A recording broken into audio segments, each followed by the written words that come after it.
English ವಾಕ್ಯಗಳಲ್ಲಿ there is, there are ಹೇಗೆ ಬಳಸಬೇಕು? ಇಂಗ್ಲಿಷ್ ವಾಕ್ಯಗಳಲ್ಲಿ ದೇರ್ ಈಸ್ ಅಥವಾ ದೇರ್ ಆರ್ ಹೇಗೆ ಬಳಸಬೇಕು? ಇಂಗ್ಲಿಷ್ನಲ್ಲಿ ದೇರ್ ಈಸ್ ಅಥವಾ ದೇರ್ ಆರ್ ಪದಗಳನ್ನು ವಾಕ್ಯದ ಆರಂಭದಲ್ಲಿ ಬಳಸಿದಾಗ ಅದಕ್ಕೆ ಪ್ರತ್ಯೇಕವಾಗಿ ಯಾವುದೇ ಕನ್ನಡ ಅರ್ಥ ಇರುವುದಿಲ್ಲ.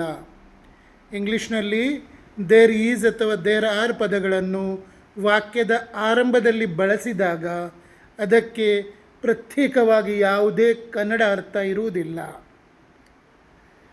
ಇದನ್ನು ಡಮ್ಮಿ ಸಬ್ಜೆಕ್ಟ್ ಅಥವಾ ಪರಿಚಯಾತ್ಮಕ ಪದ ಎನ್ನಲಾಗುತ್ತದೆ. ಇದನ್ನು ಡಮ್ಮಿ ಸಬ್ಜೆಕ್ಟ್ ಅಥವಾ ಪರಿಚಯಾತ್ಮಕ ಪದ ಎನ್ನಲಾಗುತ್ತದೆ. ಉದಾಹರಣೆಗಳನ್ನು ನೋಡಿ. There is an ATM on the corner. ಮೂಲೆ ಬಳಿ ಒಂದು ATM ಇದೆ. There is a bridge over the river. ನದಿಯ ಮೇಲೆ ಒಂದು ಸೇತುವೆ ಇದೆ. There is a car ahead. ಮುಂದೆ ಒಂದು ಕಾರು ಇದೆ. There is a dog behind you. ನಿನ್ನ ಹಿಂದೆ ಒಂದು ನಾಯಿ ಇದೆ. There is a hole in your socks.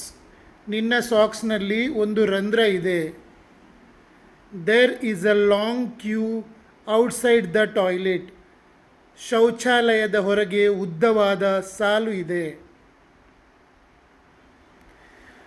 There is a cockroach in your bag. ನಿನ್ನ ಬ್ಯಾಗಿನಲ್ಲಿ ಜಿರಳೆ ಇದೆ. There is a call for you. ನಿನಗಾಗಿ ಒಂದು ಕರೆ ಬಂದಿದೆ. There is a message for him. ಅವನಿಗಾಗಿ ಒಂದು ಸಂದೇಶ ಬಂದಿದೆ. There is a book on the table. Table ಮೇಲೆ ಒಂದು ಪುಸ್ತಕ ಇದೆ. There is a key in the lock.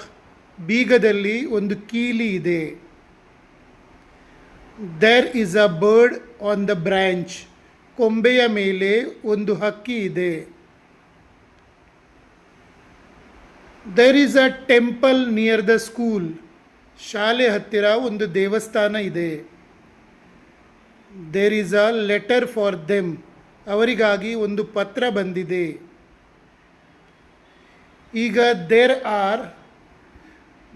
R many apples in the basket. ಬುಟ್ಟಿಯಲ್ಲಿ ಅನೇಕ ಸೇಬುಗಳು ಇವೆ. There are 7 days in a week. ಒಂದು ವಾರದಲ್ಲಿ 7 ದಿನಗಳು ಇವೆ.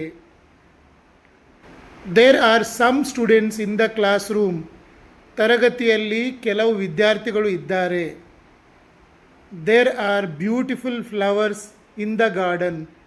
ತೋಟದಲ್ಲಿ ಸುಂದರವಾದ ಹೂಗಳು ಇವೆ. There R 2 mistakes in your homework. ನಿನ್ನ ಮನೆಗೆಲಸದಲ್ಲಿ 2 ತಪ್ಪುಗಳು ಇವೆ.